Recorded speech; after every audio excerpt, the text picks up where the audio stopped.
Sorry. All right, recording clicked. Hello, class. Thanks a lot for joining us. With us is Kerry Dittmeyer. Kerry's a friend and a colleague.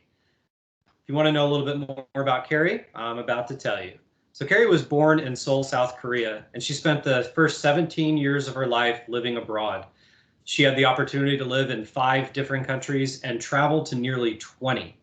Because of this early exposure to travel and experiencing different cultures, from fresh sushi served on a conveyor belt in Tokyo, Japan, to the breathtaking views of the Amalfi Coast in Italy, Kerry quickly became passionate about all things global and international from very early on. And yes, that means more than just the food and incredible views.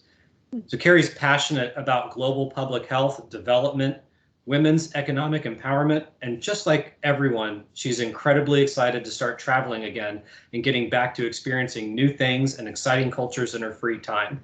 Now, Kerry's been gracious enough to give us some time to talk to you students about how we get from A to B, A being college and B being into the workforce. Now, I mentioned Kerry as a friend and a colleague. Kerry and I worked together at the USDFC, where Kerry helped spearhead the 2X initiative, which empowered women around the world. Now, Kerry taught me something when I worked there, and it's one of the first questions I have for Kerry. I noticed this. She wasn't aware that she taught me this. But one thing I observed about Kerry and that she exemplifies is that title doesn't dictate behavior. If you must know, Kerry worked with a partner at the DFC. The lady ran the program and was in charge of it. But I'll tell you what, I always thought Kerry was the one in charge because she spoke so wonderfully about the program. She championed it, and she was always there to provide support whenever we needed it. So Kerry, understanding that title doesn't dictate behavior, which I really appreciate that lesson. Maybe you could tell the class a bit about who you are and what drives you. Yeah, absolutely. And thank you so much for having me and the kind introduction. I mean, you were so much fun to work with at DFC, and I am so excited to get to engage with you again. I mean, I hope as we talked about before, I hope your students know just how lucky they are to have a professor kind of going above and beyond and really bringing some content that's actually meaningful. So really excited to be here. And like you said, so I grew up overseas. My parents were teachers on military bases. Which was just the most incredible experience. You know, growing up, I'm sure as you knew from your military background, as a kid, you're not always so appreciative of moving around a lot. But now looking back on it, I just know that is completely, what shaped and defined me as a person, led to my professional interests and background. And kind of the origination of what drew me to what I ended up studying and pursuing as a career in public health was actually when I lived in Tokyo, Japan. And so I went to high school in Japan. And so I was there from about 2010 to 2014. And in 2011, when I was there, is when the earthquake and tsunami happened. And so that's we just had, I want to say the 10-year anniversary, but that was the massive one. All of us probably remember from the news that led to the nuclear reactor essentially blowing up. And anyways, most people are probably fairly familiar with it. And so I was living in Japan at the time. I was about 150 miles from the epicenter, which we still actually felt it from 150 miles away, but was far enough to not, be fearing for my life or anything like that. So anyways, long story longer, we ended up having to evacuate, go back to the US. And really, that was my first exposure to what is this thing called public health? Like, who are all these people that are responding to a crazy natural disaster where we have hundreds of thousands of people dying? And so it's a kind of a weird bringing to that, but because I got exposed to it in that way from that experience, it was in the back of my mind as, okay, what is this population level helping people essentially, because public health can be so many different things. Right. And so kind of just grew up being really interested in that. And like I said, just having the exposure to different cultures growing up always kind of gave me that global international focus. And so that ultimately led me to pursuing that in undergrad and beyond. And I love in my free time, kind of similarly, just traveling even though we're not allowed to do that now. I think I've tried to still do that in different ways, whether it's trying different restaurants or different things like that. And yeah, I think that's kind of what defines me for now, and excited for what the future holds and the new interests that develop. That's wonderful to hear, and thank you so much for sharing. I had no idea that you were so close to the Fukushima disaster. That must have been a really challenging time. I know I feel bad for all the families over there who lost loved ones, and you're absolutely right. It was very recently, the 10-year anniversary. I had completely almost forgotten myself until I saw something on the news. When you were in undergrad, I know that your studies were public health. We actually have several students in the class that also are looking at public health as a career path. They've taken an environmental health class. They've looked at industrial hygiene and things of that nature. Can you talk briefly about maybe any environmental law classes or regulations, or how maybe knowledge of that has helped you in your career?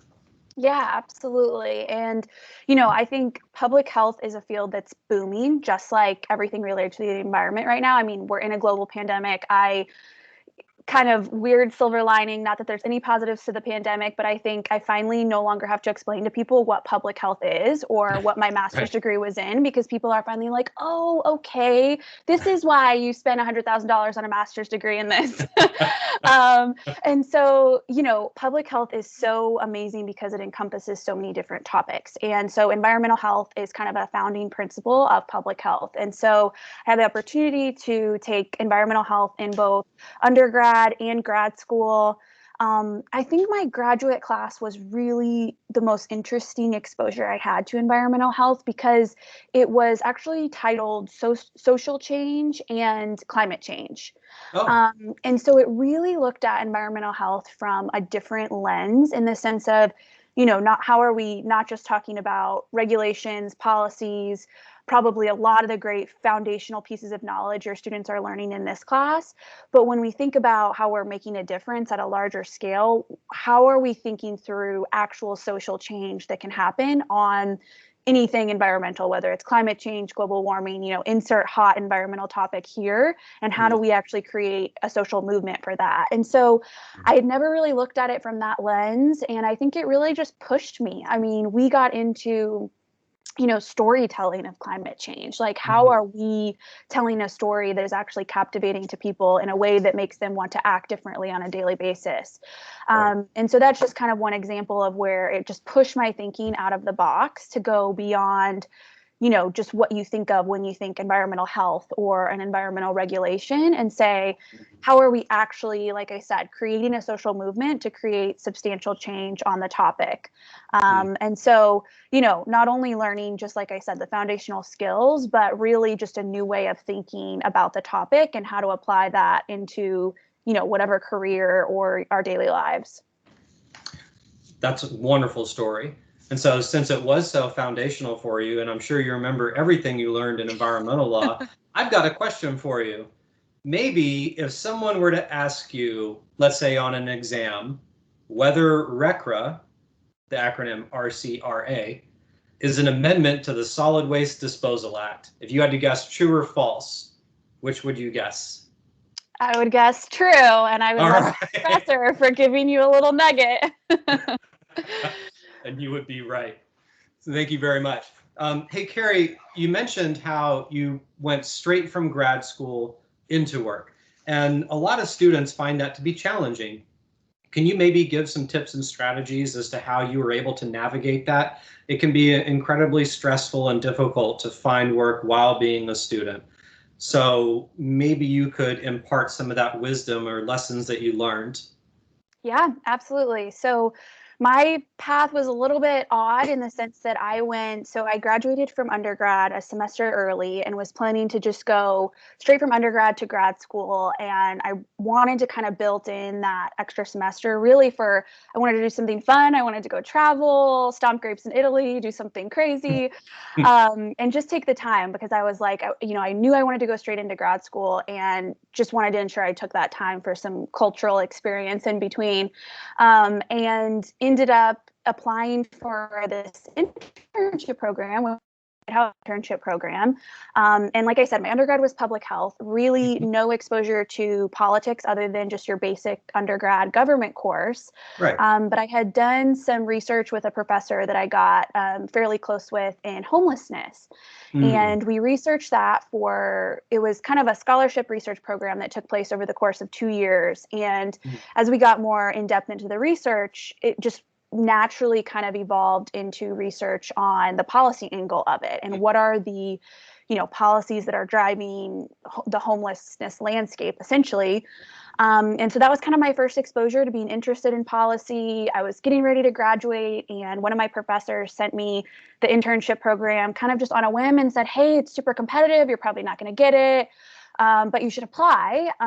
So you can see where this story is going. I ended up applying, and 2 weeks before I was about to graduate with undergrad, got this weird cryptic email that was like, we need you to fill out this SF-86 FBI form, and you need to report to DC for the White House internship program on January 10th. You know how that goes. And so anyways, I was like, oh, do I want to do this? I don't know anything about politics, like so much total political Martian in the sense of like, I was like, I don't even know who any of these people are, but I guess I'll go. Sure. And so I ended up going, and in going to the White House for the internship program, ended up in the Domestic Policy Council doing some just really cool research on economic development, kind of transitioning that homelessness research into some of the administration priorities of urban revitalization, development. And so in my mind at the time, I was still set to go to grad school. I got into my dream program at Johns Hopkins. I was going to get a master's in international health systems. And so it was like a very niche program of exactly what I wanted to study. And then on the last day of my internship, ended up getting offered a job to go work in the Office of Management and Budget. And I was like, do I want to do this? This is my dream program. I had already paid my deposit, like was about to sign a lease, and just ended up taking the leap of faith and said, you know what, I'm going to defer for a year and I'm going to go work at OMB, which I literally didn't even know what OMB was until I got offered the job there. It's so crazy how that happens. But I just said, okay, this is, my time here is not done. I still have a lot left to learn. And so I'm just going to take a leap of faith and I'm going to do it. So anyways, to kind of wrap this up a little bit, I deferred for a year after working for 6 months, was like, there's no way I'm going to want to stop getting a paycheck, leave DC, go to school full time. So I ended up saying, okay, I'm not going to do that program. I tried to kind of figure out, like, could I do part-term, but it was such a niche master's that there wasn't that option. So anyways, I ended up getting a call kind of randomly from George Washington University that said, hey, we have a part-time working professionals public health program for just more of a general master's of public health. And so ended up starting part-time. So I was working full-time at the White House at OMB and taking night classes 2 or 3 times a week. It was a virtual program, which was really helpful because I could just kind of, run from work, slide in dinner, and then hop on my computer. So I was already a Zoom pro before the pandemic. So ended up doing my master's part-time while I was working full-time, and it took me about 2 years. And so I just graduated last September 2020. So super excited to be done. I'm sure. So I think the lesson is persistence pays off, right? And a little bit of discipline. And sometimes in order to do that, you've got to be really good at time management.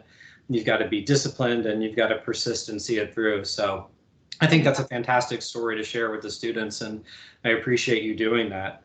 Was there ever a time maybe that you reconsidered your career path? You mentioned the Johns Hopkins story, and that clearly is one, but do you find yourself now thinking, gosh, if I could go back, I would major in this, or I would do that, or do this differently? And sometimes we graduate with a degree thinking, this is what I want to do. We get into that field and see other people and think, oh, if I had done this, I could be there. Do you ever find yourself looking at the grass on the other side of the fence? And if so, why? Yeah, I mean, I think every day. I think I'm always wondering, not necessarily what I should have done, but is this the right career path? Or Mm. what am I Right. most interested in? And kind of just consistently challenging myself to say, do I feel like what I'm doing is actually making the most difference? Mm. But I will say, when I wasn't necessarily what I wanted to do. I mean, I was still going to get to dive into public health policy a little bit, but I always knew that my passion was in global health and development. And so I think I just really had to kind of crumple up the 10-year plan that I definitely had color coded and say, you know what, I'm just going to take this opportunity because it's presenting itself and because it's just that, because it's an incredible opportunity. And working at the office of management budget and then working in the VP's office, it was all pretty much domestic focused. And, while it wasn't like, okay, every day I'm getting to go work with kids or women in the developing world, I knew that I was gaining the foundational analytical and knowledge base that was going to eventually get me to be doing what I wanted to do. Mm-hmm. And interestingly enough, one of the mentors I had when I was at the White House told me something that's always stuck with me. And she said, it's not, let me make sure I get this right. It's not a right to get to do what we want to do and what we're interested in. It's a privilege. Ah. And that really stuck with me because I think the whole time I was there, I was like angling to get where I wanted to be. And it Mm. made me just kind of take a step back and say, you're going to get thrown opportunities that maybe aren't exactly what you think you want to be doing or that are going to get you to Right. your long-term goal. But as you know, and I'm sure you can tell far better than even I can, you have to be willing to kind of take the winding path, and understand that, like, even if it's not that specific career you think you wanted to be in, there may be a twisted way of getting you there. And so to answer the question, I think, number one, crumple up your 10-year plan. And number two, just be willing to take the opportunities that prevent themselves. And three, yeah, I think you should question every day what you're doing. I think consistently you should be questioning, am I still learning something here? Do I feel like I'm making the most difference? I think there's a fine balance between getting sucked into, especially the DC culture of like, what are you doing next? Like, what's your next Uh, job? What are you doing right. next? And also, appreciating where you're at, but also being excited by what you are doing next and constantly Mm. challenging yourself to say, am I in the right place? Yeah. I completely agree with that. And you're right. The winding path is actually, I think, the one that helps define us more. One of my favorite talks that I've seen is one titled The Last Lecture. And I'm not sure if you've had the privilege of seeing it, but it's from a college professor who gave his last lecture. He gave his last lecture because of a cancer diagnosis.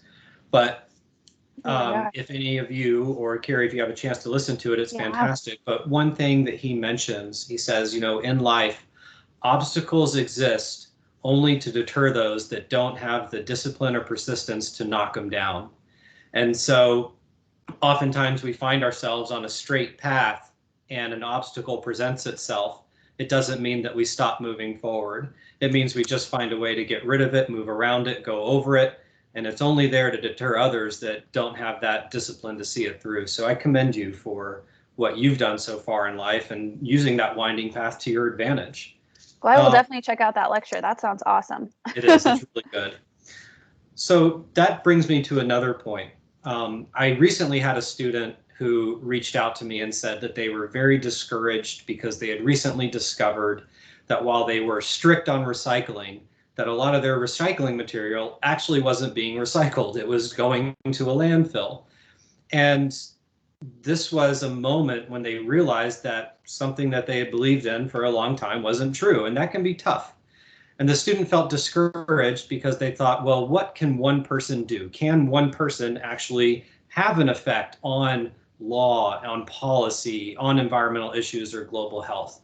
In your opinion, Kerry, can one person make a difference even in a situation where we realize that what we thought to be true wasn't? I definitely can relate to your student. I mean, I had so many of those thoughts, even having taken environmental health all through my academic experience, I was asking myself that same thing. And while I was passionate about it, and while I, recycled and did kind of those basic things we think of, walking more, using less electricity, those kind of daily, top 10 daily habits we probably all can recite off the top of our head. I definitely question that as well. And I think that in that social change class that I had, I really started to just gain more of an appreciation that yes, we have to. Like somebody has to. I mean, maybe that's the cliche answer, but if we're not willing to go above and be building is taking that recycling and sending it to China, where can I go to take the recycling that's not doing that? And yeah, it's extra work and you have to be willing to go the extra mile, but I definitely think those basic things that we all know we should be doing every day, the little things, are what we should be doing. But I think more importantly in that class that the social change class, I think the thing I thought is the most helpful is just to be smart on the issues and to be willing to have the conversation. I think I really just learned the power of this needs to be a norm that we're talking about, and it needs to be something we know how to talk about. And I still am learning. I'm still learning. I'm not the person like at the dinner table that's going to bring up politics, religion, or climate change. I mean, really, it's become one of those nuanced topics that like Right. people are so divided on it. Sure. Even politically, not politically, like they don't want to bring it up. And I think there's a way to just make yourself knowledgeable at the issues about the issues to the point where maybe just you're on a walk with a friend and you can bring it up and you can get a sense for what people are thinking. How can you just get it in people's minds? Because I think unless we all start talking about it, I don't think that there's going to be a substantial change. And I do think it's really just creating a movement. And I mean, I know it's a little bit cliche, but I just think we have to be able to know our stuff enough to be able to challenge just some of those basic arguments like climate change isn't real, global warming isn't real, or especially about regulations and policies. I mean, I think we see, especially right now in this transition, so many headlines about it. And I Right. think it's up to us to actually look into it and say, okay, what does this regulation actually mean? Like, what is this changing? Because I think when we take a step back, it's not as political as the world makes it. And we all actually agree that like we don't want the world to end because of climate change. So anyways, I think the one thing I would say is just knowing your stuff and being able to converse in an educated way about it, in the sense that we can start having the conversation more. I completely agree. It's one thing that we talk in class, particularly about understanding other points of view and other aspects. It's one of the things I learned most when I took classes in law school, was being able to identify the aspects and arguments of either side. And we have found that one of the best ways to present a discussion over controversial subjects is what we call defending with empathy, where you, instead of the traditional means of defending an opinion via an antagonistic point of view, instead understanding truly how the other person feels and where that's coming from can help you identify with the issues that they're trying to understand. And so Totally. while it doesn't mean you have to concede your opinion or your side, we find that defending with empathy is one of the best ways to get consensus in a group. And I think you hit the nail on the head with that. So any parting wisdom for students in our last minute or so? Any final words of advice? Yeah, I know I've blabbered on so much. I'm sorry in advance for my long-winded responses, but I'll just say, hang in there. I mean, I don't think people give enough credit to how challenging undergrad, grad school, taking your next steps, figuring out your career path, like any of those. I just think it's become so norm to not consider how challenging that can be. And I think take advantage of your professors, because I will say that even to this day, my professors from undergrad are the ones who motivated me to take the DC internship.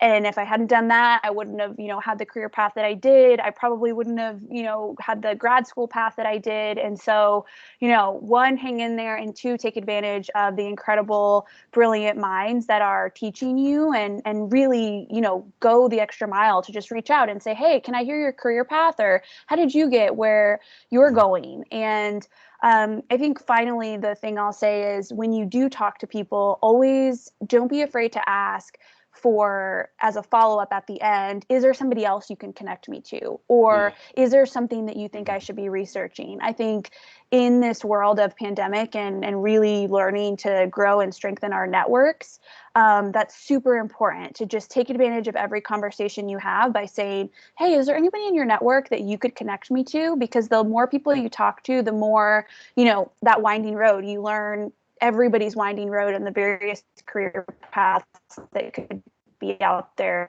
for you. So I cheated and gave like 5 different ones in one, but just appreciate the opportunity to be here. And yeah, thanks so much for being willing to have me. Yes, thank you very much, Kerry.